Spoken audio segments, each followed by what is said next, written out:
Hi, welcome to the Old Geezer's Diary. My name's Chris, and for the purposes of this, I am the Old Geezer. I'm sorry about the current look, as you can see on the wrong side of my nose. There you go. That's a little spot of skin problem, and the NHS is doing a good job by me and keeping an eye on that. We'll get rid of it soon, I hope. But in the meantime, I'm here to talk about something that really interests me. I'm here to do, I hope, a new series of the Old Geezer's Diary. And today's topic, how about a minimum wage for pensioners? Really an interesting one, I think, because the truth is that pensioners get all kinds of, inverted commas, deals depending on how their lives have run and how they've got on going through life. You can't tell. So where do we start with this one? Let me start by actually telling you a fact that even if you're a pensioner, you may not know, and that's this one. The basic state pension is £137.60 per week.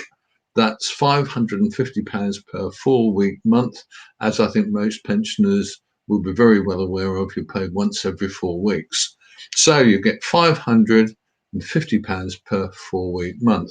Now, one of the things that gets to me about that is that you can get more. It's not that difficult to get more as long as you need it.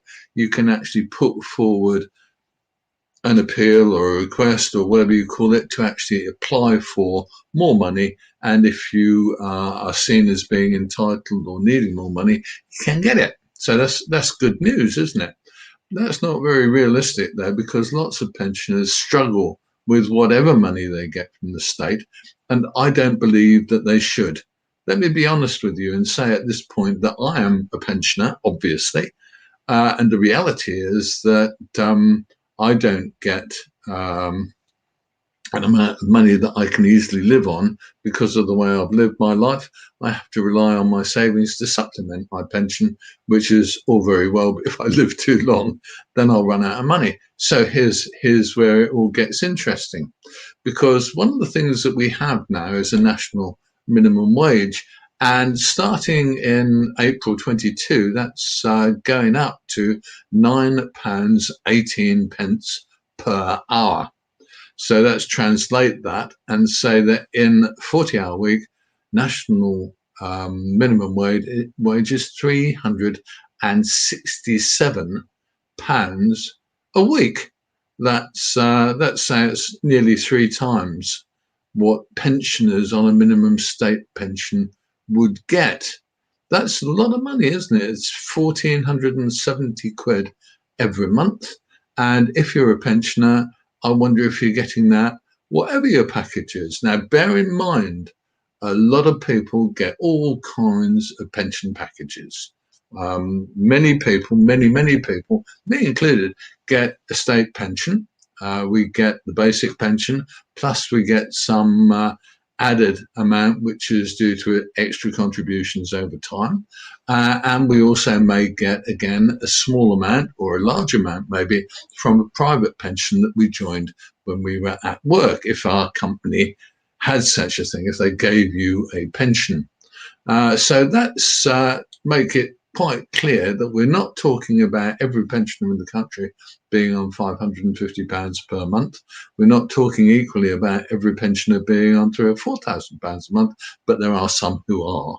But what I'm talking about is this. I'm talking about the national minimum wage, that little chap, and saying that our government tell us that is the minimum amount of money they think anyone should earn to be able to survive in Britain in 2022. So here's the question. If someone who goes to work needs £1,470 a month to live on, why does our government think that someone who doesn't go to work is old, but maybe too old to go to work, maybe too unwell to go to work, can actually get by on around a third of that every month? That's where my question really lies. What I'd like to see, what would I like to see? What would I like to see? I would like to see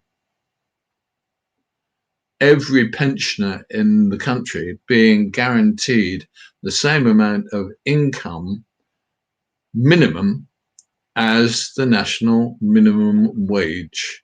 I would like to see every pensioner in our country being perhaps means tested. I don't have a big problem with the means test, but being perhaps means tested and actually getting the national minimum wage, their income made up to that every month. So in other words, someone like me, I'd get a few £100 a month, I have to tell you. And that would give me a better way of life, I think. It would give me more ability to live a decent life instead of living sometimes on the breadline, as I know some people are. I'm lucky I'm not on the breadline, but some people who I know certainly are. Good afternoon to you, young Malcolm. If you know me, if you don't know me, if you've got something to say, I'd love to hear from you here on Facebook and on YouTube. So don't hesitate to get in touch. Okay, so let's look at this one a bit more closely.